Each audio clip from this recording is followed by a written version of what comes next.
गाँव में, मैं तो गाँव से ही, झांसी के पास में गाँव है ना, वहाँ का रहने वाला हूँ। गाँव में क्या है, बहुत मतलब जब बचपन में हाथी निकला करता था गाँव से, तो सब लोग, हमारे मम्मी पापा चाचा चाची सब लोग आ जाते थे और नमस्कार करते ना, मानते थे कि गणेश जी आ गए। तो ऐसे पूरे गाँव में ना जब गली से हाथी निकलता था तो नमस्ते करते थे सब, लेकिन उसी हाथी के पीछे ना 4 चेपड़े घुमा करते थे, ठीक है, और हाथी अपना मस्त चला जा रहा है आगे। और जो बात है वो ये है कि आप लोग दुनिया भर की सारी बातें सोचते रहते हैं, लेकिन आपके हाथ में, आपके कंट्रोल में जो चीज है उसके बारे में नहीं सोचते हैं। तो आइए मैं थोड़ा सा प्रकाश डालता हूँ जिस पर आपकी नजर आज तक नहीं पड़ी थी, है ना। पता आपको सब था, देखो पता तो सब रहता है लेकिन नजर नहीं पड़ती है, उस एंगल से भी सोचना पड़ता है आपको चीजें, ठीक है। तो चलिए जरा, अब मैं आपको बता देता हूँ कि आपके कंट्रोल में क्या है और आपकी कंट्रोल के बाहर क्या है। कंट्रोल के बाहर की चीजें आप सब सोचते हो, कंट्रोल वाली चीजें आप बिल्कुल नहीं सोचते हो, ठीक है। तो बहुत ध्यान से इस बात को समझिएगा। आपके हाथ में क्या है, आपके हाथ में है प्रिपरेशन।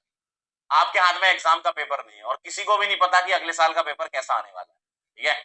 लेकिन हम पिछले कुछ सालों के एनालिसिस से, पीवाईक्यूज के को देखते हुए हम ये मानते हैं कि इस प्रकार के सवाल आ सकते हैं, है ना।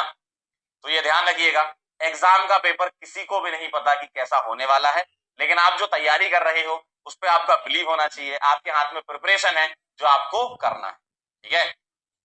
आप क्या सोचते हो सर पेपर कैसा आएगा, सिलेबस छोटा कर दिया तो क्या टफ पेपर बनने लगेगा, आप जमाने भर की चीजें करते हो, ठीक है। आज की डेट में इतनी इंफॉर्मेशन फैल रखी है कि इंफॉर्मेशन सही भी आपको मिल जाती है, गलत भी आपको मिल जाती है, कोई कुछ भी बोल देता है, आप उस बात को मानना चालू कर देते हैं, ठीक है। क्योंकि आपको कई बार वो चीजें दिख जाती है, आपने खुद ही देखे होंगे, कई, मुझे पता है कई वीडियोस तुमने देखे होंगे यूट्यूब पे कि भाई सिलेबस कम हो गया, टफ पेपर आएगा, अब तुम बैठ गए टफ पेपर। अरे किसे पता कैसा पेपर आएगा यार, कोई कैसे बता सकता है कैसा पेपर आएगा। बस ये है कि आप तैयारी इतनी अच्छी करो कि पेपर कैसा भी आए आपका सिलेक्शन हो, क्योंकि अगले साल भी तो किसी का सिलेक्शन होगा ना, आप ही में से कई लोगों का सिलेक्शन होगा ना, इसका मतलब आप सही जा रहे हो, ठीक है।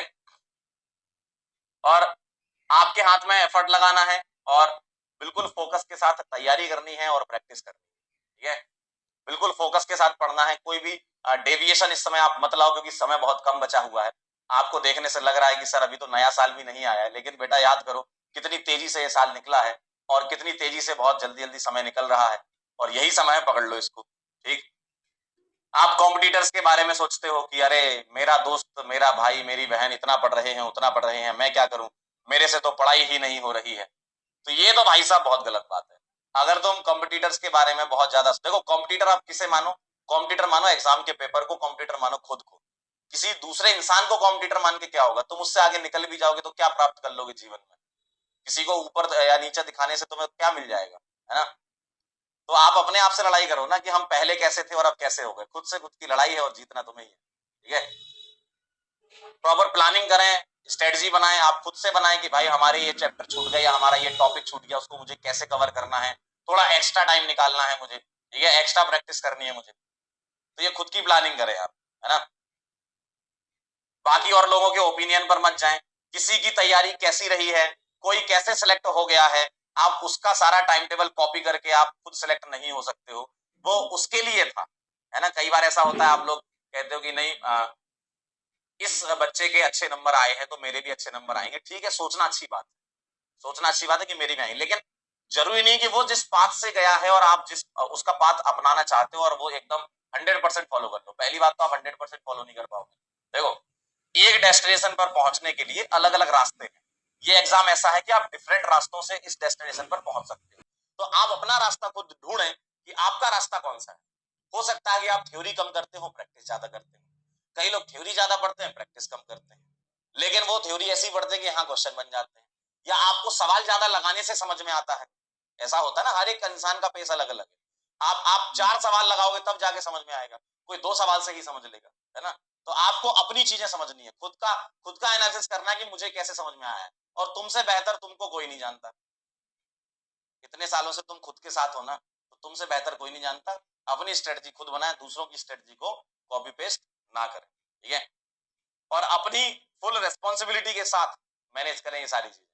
मतलब आप ये समझ लें कि आपको एक काम दिया गया है कि नीट में सेलेक्ट होना है, तो ये आपका एटीट्यूड डिटरमाइन करता है कि हाँ मुझे सिलेक्ट होना है, और उसके लिए जो जो मेहनत लगेगी मैं तैयार हूं, कड़ी मेहनत करने के लिए तैयार हूं। बेटा हारना नहीं।